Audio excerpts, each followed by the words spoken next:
Hello, my name's Gareth Williams, and this is a copy of my presentation which I gave at the Enterprising Schools Conference on the 21st of March 2013, where I spoke with a room of people about our experiences of delivering the Peter Jones Enterprise and Entrepreneurship BTEC. Now, we don't have any connection with the Peter Jones Foundation, so this is really just about our experiences of delivering it without actually being affiliated to the Peter Jones academies. So really coming from a school perspective. And as I say, I'm from Leventhorpe School, and we are an 11 to 18 school based in Hertfordshire, sandwiched somewhere between Bishop Stortford and Harlow in a little town called Salisworth. And we have a pretty good intake, and I'm just going to take you through our experiences and where we started from. So, like many people, we were delivering the BTEC, the City and Guilds and AQA diploma in Business Administration and Finance. And to be honest, we found this a really successful course for our students. Yes, it was a complicated qualification, but the actual principal learning element was really, really good, particularly the variety of assessment methods that we could use with the students. And a case in point, we had one student who was particularly dyslexic, and he went on to achieve 2 grades above his target, just purely because we could actually assess him in a variety of ways. So that course was going on pretty well, working across 2 different schools within the consortium at both level 2 and level 3. This was all quite fine until we got to the situation where we had a letter come through from AQA City and Guilds, where they had announced that they were no longer going to offer their diploma option, which, bear in mind, this was 2 weeks before our sixth form open evening and our main marketing event. This was pretty much my reaction to that letter. As you can, those of you there will realise that I've aged a fair bit since that point. But ultimately, yes, the writing was on the wall for the diplomas with the change in government in terms of what was going on, but also probably the way that it was actually set up. Into the project qualification part of it, the functional skills element, the various other aspects made it a very complicated qualification to actually offer, and AQA, quite understandably in terms of the numbers, didn't actually have the actual size of uptake to actually really make it worthwhile then carrying on. So our search began to actually find another qualification to replace it. Now, our alternatives were to actually switch to one of the examples and to actually offer their version of the principal learning in combination with the diploma aggregation service going. Our view quickly became that we couldn't really see how we could market principal learning as a qualification to students and have a decent uptake ourselves at our centre. So we then started looking around at, well, what else was out there besides that? And ultimately we wanted to keep the ethos of the diploma in terms of actually being a very applied, doing type of course, rather than being a very academic side. That's not to say there wasn't the rigour in the principal learning element of the BAF diploma, but actually it was much more flexible, as I mentioned before, in terms of what we could do with the students. So that's when we looked at the BTEC in Peter Jones's Enterprise and Entrepreneurship. It seemed to tick all the boxes in terms of what we actually wanted to do. There were the best elements of the principal learning, particularly the actual planning and setting up and running of your own business. And there was obviously a huge emphasis on skills in actually preparing students to work. I've done spent a lot of time actually working with businesses and business people outside of the school, and quite often, 99 times out of 100, we're talking about here, they are actually saying we need people coming to us with skills. And yes, knowledge in the actual fundamental key skills of literacy and numeracy are very important, but actually we can teach them the knowledge of our particular business. We want people coming that are actually innovative, that are able to communicate very well, that can problem solve, that are good at planning and organising, and basically are self-starters, self-managers. So the looking through the elements of the BTEC and what you have to do in actually planning and setting up your own business, there was a big tick in that box. There is also a big element of self-development in there, actually, where students have to take time to actually look at themselves and look at what they actually need to do to improve. And I think that's very, very important for our students, particularly who do very well, but actually really need to think about who they are and what kind of responsibilities they have towards their own learning. The principal learning of the diploma really did give us a kick up the pants in terms of actually getting outside agencies involved, and particularly outside businesses and business people involved. And this has got that in spades. If you look at any of the work that's done by the Peter Jones academies, you will see that there is a big emphasis on working with experts. There's masterclasses and workshops that go on there. And although on our own we've not been able to sort of replicate or can hope to replicate the actual extent at which that's gone on, later on hopefully you'll see that we've actually tried to sort of like buy into that ethos and really actually make it a course where students are not just learning from us and learning from a textbook. In fact, that we haven't got a textbook for the course. There isn't one. And I think that's absolutely right in what we're doing. So all in all, there was this real business element and this drive for skills, as well as the knowledge of what you need to do. And talking to various people as well, it's quite clear that many people do start their own businesses because they're actually interested in them, because that's a hobby, it's something they're good at. But actually, they don't necessarily have the expertise in actually running a business. Their skill is in what they actually do. So this was a really attractive part of the course. So that was our move towards that. Yes, there were alternatives out there, but some examples didn't have the courses ready, and also we wanted to really sort of have an element where there was a large coursework and doing some things rather than just going for a straightforward examination. In the actual qualifications. So there was the Cambridge IGCSE and Enterprise, which looked great, looked interesting, but again, very much an examine course at level 2. So this covered level 2 and level 3. So what does it actually look like? Well, you've got two flavours of options. Now, this is the first single option, if you will, if you're looking at it from a school's perspective. A subsidiary diploma, which I think under the old BTEC Nationals at level 3 would have been called the award. So it's a 60 credit structure, and as you can see there are 3 mandatory units: the Innovative Entrepreneur, Business Planning and Pitching, and Leadership and Teamwork. And I'll come on to talk to those a little bit more when I actually move on to the double option. And then you've got optional units 9 to 15. So it's all based on the credit side of things. And what you're looking at then is 30 credits from those optional units to make up what is effectively a single A-level equivalent qualification. Now, with the nature of the students that we actually had on and what we wanted to do with them, this wasn't an option we went for, although it may well be something that we revisit in the future, depending on what the kind of recruitment for the course is. So where we went was with the double option. Now, the double option is the full diploma. I think, again, was originally known as the certificate under the old BTEC Nationals, for those of you that are familiar with that. And this is 120 credits. So you're looking at this quite differently from there, because as you'll see, the mandatory units, yes, there's unit 1, 2 and 8 in there, but there's a whole host of others. Now, effectively, the single option is all about planning a business and looking at some of the skills you need to actually be able to run and execute that idea.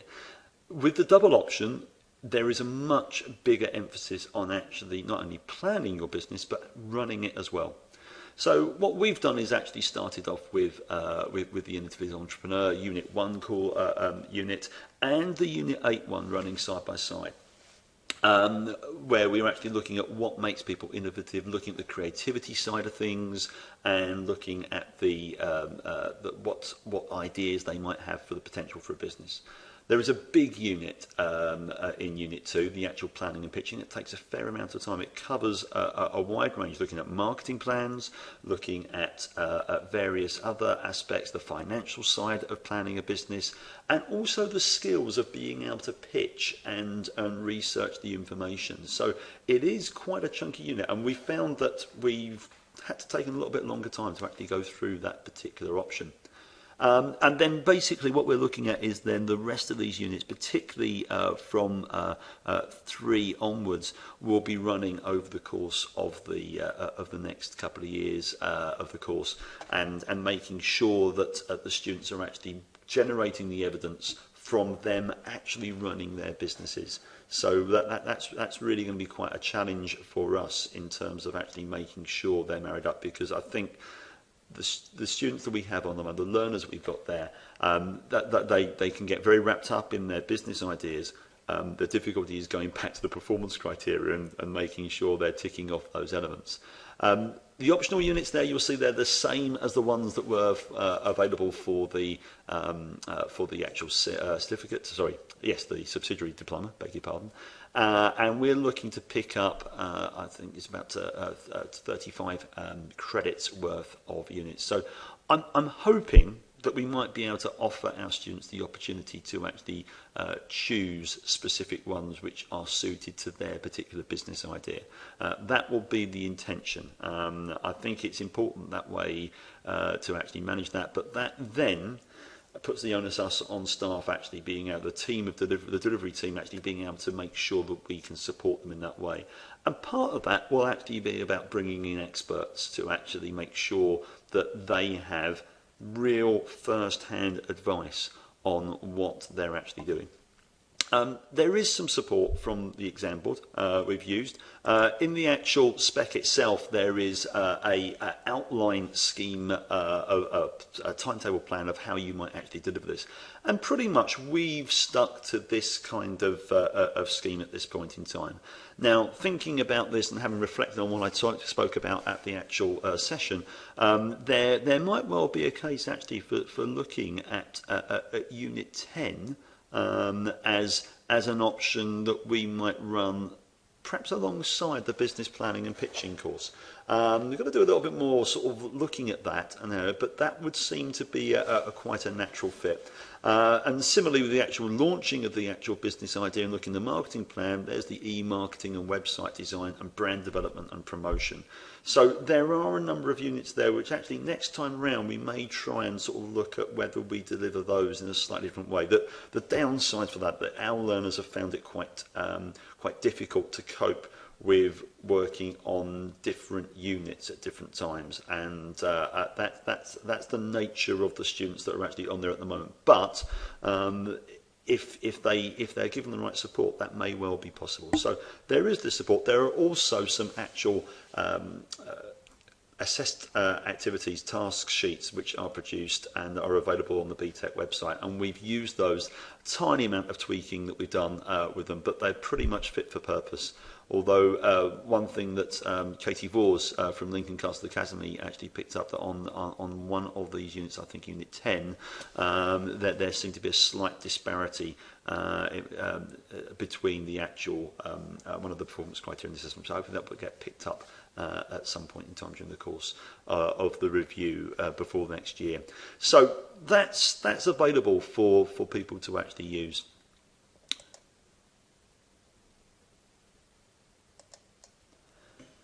So I've mentioned several times the word challenge in what I've been talking about so far, and I think there is a challenge involved in delivering any new course, but particularly a course such as this where it is, I would say, quite different from where most courses that we experience in terms of sort of like being examining courses.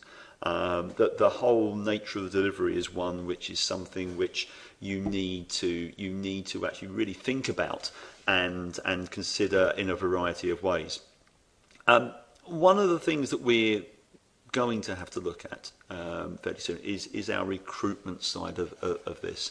I think we have the issue in most schools, but particularly in ours, where vocational education and BTECs, for one reason or another, do have a less positive image than perhaps say A levels and even GCSEs. Now, I don't agree with that view. I think that there are obviously some things where people schools may have misused these qualifications to boost results, but also the media has rounded on them without really understanding exactly what's actually involved. Because I do believe that these courses, particularly at level 3, are really, really quite challenging. If you look at what they have to do and the performance criteria and the levels that they have to perform at, then it's not an easy option for students, and you do need students that are ready for level 3 courses on them. There is an aspect, and I'll talk about that in buying, actually that discussion that you need to have with senior leadership teams about recruitment. But we've got to win the hearts and minds. We've got to make sure that that students understand what they're getting themselves into, that it is an alternative approach, and I think increasingly with the way that costs of tertiary education are going into universities, that people are starting to look at things and say, well, actually, you know, are there alternative routes? So there's a big element of IAG in this, of actually looking at students and saying, actually, do you know, have you thought that actually self-employment may well be a route for you? And certainly with the actual figures for youth unemployment at the moment, it's something which is a way of actually allowing students to perhaps gain some experience of what it's like to actually be involved in some skills which will stand in good stead. There won't all of them be going on and starting their own businesses, but some of them will. Others will be able to take the skills they've picked up and use them in businesses that they're working for. So recruitment's key, and that really does lead into to the buy-in element. And there are a couple of aspects I'm going to talk about here. Firstly, parental buy-in. I think that's really important, actually making sure that parents are increasingly aware of what the options are, because ultimately we have gone down this route of being very academic. We do our A-levels after GCSEs, and we then go on to actually go to university, and that's pretty much the way we go about things. Okay, fine. For many, that's great. Increasingly, for others, that's not necessarily the best option. So part of that IAG also goes out to parents as well, of actually making sure they're aware of what the options are. And I think this course, particularly because of the skills-based nature, if you can actually then point out to people that and parents that this is something that's going to help their children to actually be more employable, or even to actually set up their own business and create their own wealth, then I think that is something which you need to communicate and will help in the aspects of actually recruiting students onto the course. But secondly, there's your SLT buy-in, and I think at level 3 this is less of an issue for us certainly. There is the context of your students and learners that are going onto the course and who you're recruiting. I think you need to make it clear that it isn't an easy option for students. It is really, and I tend to speak about this in terms of actually it allows for students that don't respond well to terminal examinations, that actually need to be able to show things in different ways, that are very good at standing up and talking about what they do. And I think to a certain extent that you can actually use the extended project qualification as an example of this, where this is something where it is deemed by the Russell Group of universities as being a highly desirable qualification, but is actually examined in a very similar sort of way to the way that the BTECs are. So I think you can actually get this message across to senior leadership teams that there are alternative ways to just A-levels, and just because it's different, it doesn't mean to say that it's any less valuable in what you're actually doing then. I think going down to level 2 and looking at GCSE options, then the big problem with this course is there is no external assessment, and so therefore it doesn't count in any league tables. Okay, so that's going to be a real stumbling block, and I'm interested to find out how EdXL and perhaps even the Peter Jones Foundation may actually look at this and ask themselves, actually, do we need to put some kind of element of external assessment in there to get that in? But that will be down to them, because they'll have to look at what that says about the ethos of the course and how it's going to be delivered. But ultimately, you have this problem. And what I would say, I'm very fortunate that I work with a senior leadership team that actually has a very outward-looking approach and flexible approach to things, and sees the value in a course which students are going to be able to succeed in and feel good about themselves, and that having a positive impact on their other courses as well. And the very nature of the skills, and in terms of numeracy and literacy, that are actually involved in this course, I think can lend itself very, very nicely to actually getting them to be more open and positive about their maths and their English and their other subjects around. So buy-in is an issue, and that's something that we'll be working on. I think any school is going to face, particularly at level 2. A USP, unique selling proposition, the ethos, the way you go about doing things. I think actually being able to make this course stand out as being something different from the standard GCSEs and A-level, that's a challenge in a school context, particularly when they're doing other qualifications. And it's making sure that you're actually speaking to colleagues when you want to take them out to do activities, when you want to bring in people from outside of the school to actually work with them and marshal, and getting past that 9 to 5, no, sorry, beg your pardon, that 9 to 3:35 sort of attitude that sometimes some students can have, that's the way we work. So in this picture here, you can see our BTEC group. Now, this is the room at the top that we work in for the vast majority of our lessons, and this is where they're actually doing the presentation. But we're very fortunate we have a conference room which has been freshly refurbished, and I'm able to actually book that and bring the students in. And the key thing in with this is that we have now got this situation where I can create professional training sessions where they come in exactly as we as teachers would expect on inset days, where we focus on coming in, they're meted and greeted, there's resources there on the table, there are refreshments that they can actually go to at any time. And this was a training session that we did on their business ideas with Sharon Gaffney from the Watford Enterprise Agency, who I'll come on to in just a little bit with the next aspect of what I'm talking about. But the way the students responded to being treated in this way, this was year 12s, they actually really did sort of pick up on that and show a mature response, and kept going for 4 or 5 hours on these ideas and worked really solidly in a way that perhaps they wouldn't have done in a classroom situation. So it's worth thinking about things that you can do to actually make it different. And then the experts. I think the expert side of things is really quite key. Bringing in people, because there are aspects of running a business, although I'm very keen on entrepreneurship and I've run my own mini enterprises as a student, I don't have the expertise on there. And sometimes you need a little bit of a wow factor. And as I mentioned in the session I ran, I look on very jealously at the contacts that the Peter Jones academies actually have. But you can do things yourselves, and this is what we've done. Firstly, over here on the left-hand side of the screen is a local enterprise hub for businesses in Sawbridgeworth. It's the Allen House, and they had a meeting with a lunchtime meeting, and I got the students to go down there.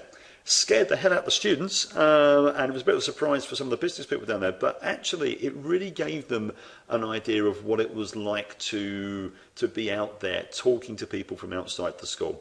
And that was a real big bonus for me and for them, because it gave them the confidence after a while that they could actually go out and talk to people. And they're just listening to what they were doing and picking up and mimicking how adults in business actually behave towards each other and the way they conducted it. And I think that was really quite helpful for them in building up those skills. Over on the right hand side, we have B London. B London is you may have seen her on the recent series of the Dragon's Den.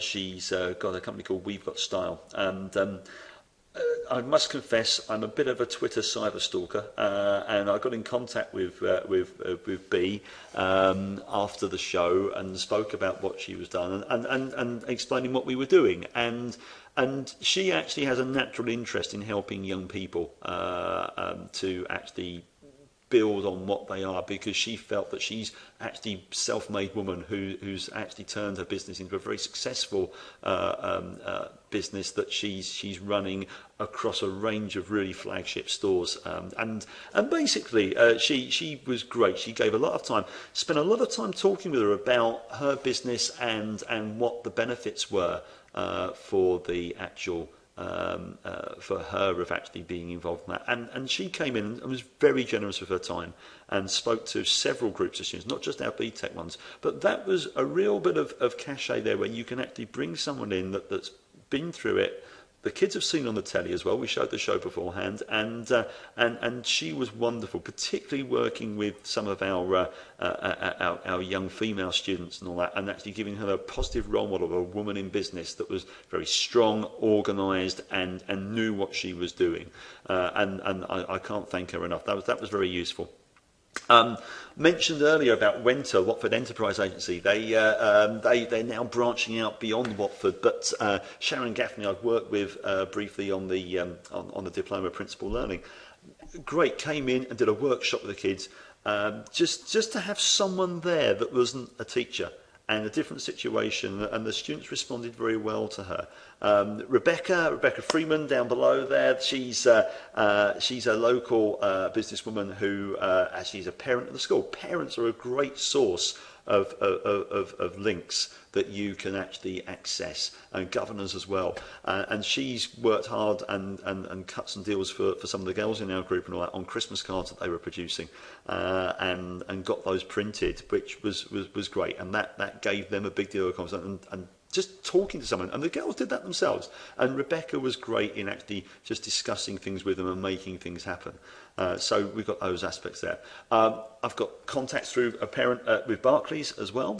She's come in and done business workshops to actually look at business planning and to go through ideas, and is providing some ongoing support for those students when they're stuck.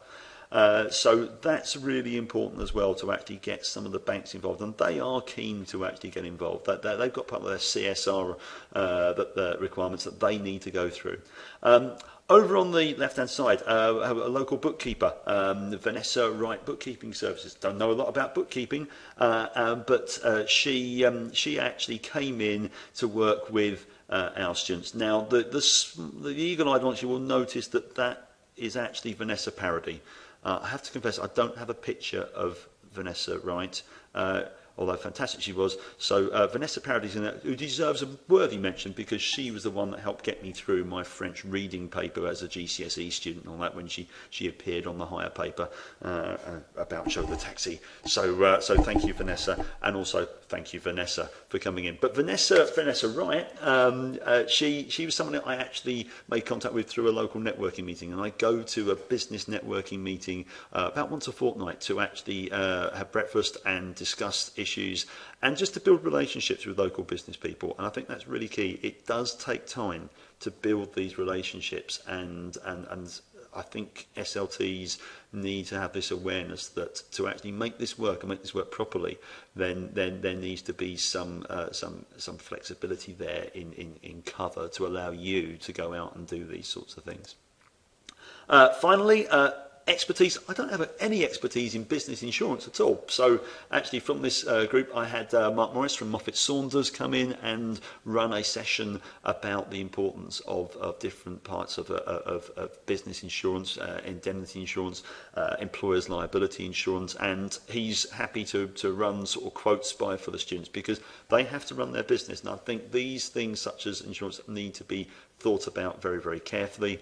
And finally up there, I've got Kyle Newman. Now, Kyle does corporate speaking events where he actually runs workshops on training people in basically presenting themselves far in a far better way, as well as many other things as well. And Kyle has an interest in actually setting up his own charitable foundation. So it's a bit of a two-way street where actually I'm providing the students for him to get a flavour of what it's like working with certain groups and how you might organise that. And at the same time, he's very kindly donating his time, of which actually is very, very valuable, in working with our students. And he ran a whole morning's workshop on presentation skills. And that really gave the students a great deal of confidence that then they could actually put into practice themselves when they're pitching for their business. So these experts are really very helpful in actually topping up gaps in our own understanding and knowledge as teachers, but also to bring things alive and to actually start developing those networks that everyone needs. And I'm a firm believer now that actually we need to get our young people much better connected with businesses, with people that can help them in the future. They know social network, they use social network, but they don't use networking and the talking to people side of things in a way that's going to help them. And I think this is something which I'm going to really focus on over the course of both level 2 and level 3, about developing those which will help give people a leg up. So they're some of the challenges. Where next for us? Well, I think we've got the level 3 second year to actually sort of bed in and to recruit for the next round of students coming in for year 12. We've also got the launch of the level 2 course, which we'll be doing. We've got about 17 to 18 students that have actually signed up for that, of a range of different academic abilities as well, which is really encouraging, because I think going forward it's important that you don't actually label courses as being for a certain level of ability, and actually if you really do think about it, to actually run your own business, you need to be someone who is a self-starter, who is keen to go out there and do things, and for some people they've not done so well in GCSEs purely because of the way that they're being assessed. And the nature of the actual course, and for others actually they just want a bigger challenge, because they are very academically able, but they want to do things in different ways and they've got ideas. So I think that's a couple of aspects, and just building on where we're at. So all in all, that's our experience of the BTEC. It is broadly very, very positive. Getting my head around the whole BTEC side of things, which we've not delivered before, has been interesting, and the quality assurance side of that. If you would like to get in contact with me at all, my name's Gareth Williams. I'm at Leaventhorpe School in Sawbridgeworth in Hertfordshire, and my email address is gw@leaventhorpe.net. Thank you for listening. Bye-bye.